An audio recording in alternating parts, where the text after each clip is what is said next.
Praise the lord. ఈరోజు కీర్తనల గ్రంథం 55వ అధ్యాయాన్ని చదువుకుందాం. దేవా, నా ప్రార్థన చెవిన పెట్టు, నా విజ్ఞప్తికి ముఖం తిప్పుకోకు. నా మనవి విను, జవాబు చెప్పు. శత్రువులు వేసే కేకలు, దుర్మార్గులు పెట్టే హింసల కారణంగా నా తలంపులలో నేను అటు ఇటు కొట్టుమిట్టాడుతున్నాను. మూలగక తప్పడం లేదు నాకు. దౌర్జన్యాన్ని నా మీద జరిగిస్తారు వాళ్ళు. కోపంతో నా వెంట పడుతున్నారు. నాకు హృదయంలో ఎంతో వేదన కలిగింది. మరణభీతి నా మీద పడింది. భయము, వణుకు నా మీదికి వచ్చాయి. భయాతిరేకం నన్ను ఆవరించింది. అహో, పావురంలాగా నాకు రెక్కలుంటే నేను ఎగిరిపోయి హాయిగా ఉండేవాణ్ణి కదా. దూరంగా ఎక్కడికో త్వరగా వెళ్ళిపోయి ఉండేవాణ్ణి. అరణ్యంలో ఉండిపోయేవాణ్ణి. పెనుగాలిని, తుఫానును వేగంగా తప్పించుకొని ఉండేవాణ్ణి అనుకున్నాను. పట్టణంలో బలాత్కారం, పోరాటాలు నేను చూస్తున్నాను. ప్రభు, అలాంటి కార్యాలు చేసేవాళ్లను తుదముట్టించు.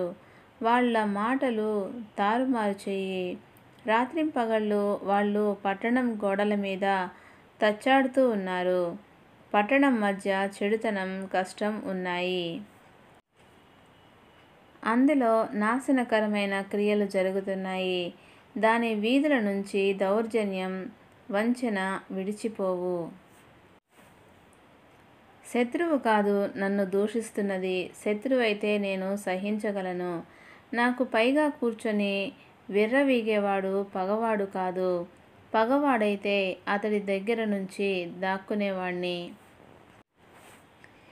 ఈ విధంగా చేసిన మనిషివి నీవే. నీవు నా సహచరుడివి, నా మిత్రుడివి. ఒకరితో ఒకరం మధురమైన సహవాసం అనుభవించేవాళ్ళం. ఉత్సవంగా వెళ్ళే గుంపుతో కలిసి దేవుని ఆలయానికి నడిచేవాళ్ళము. వాళ్ళ ఇండ్లలో, వాళ్ళ అంతరంగంలో చెడు ఉంది. వాళ్ళ మీదికి నాశనం ఆకస్మికంగా వస్తుందిగాక. ప్రాణంతోనే వాళ్ళు మృత్యులోకానికి దిగిపోతారుగాక.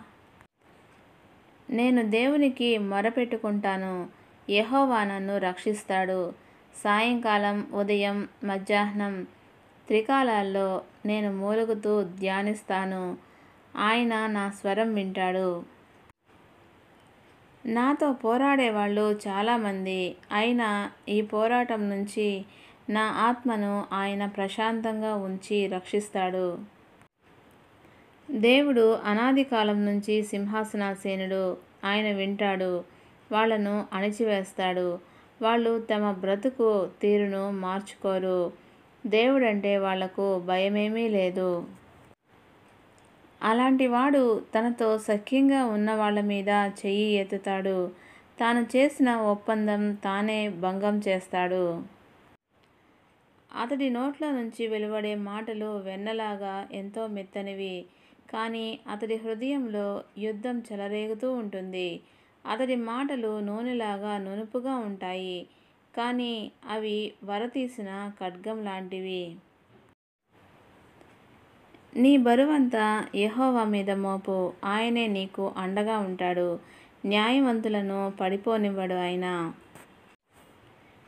దేవా, నీవు దుర్మార్గులను నాశనకరమైన గుండంలో పడవేస్తావు. రక్తపాతం జరిగించేవాళ్ళు, మోసగాళ్ళు తమ రోజుల్లో సగభాగం కూడా బ్రతకరు.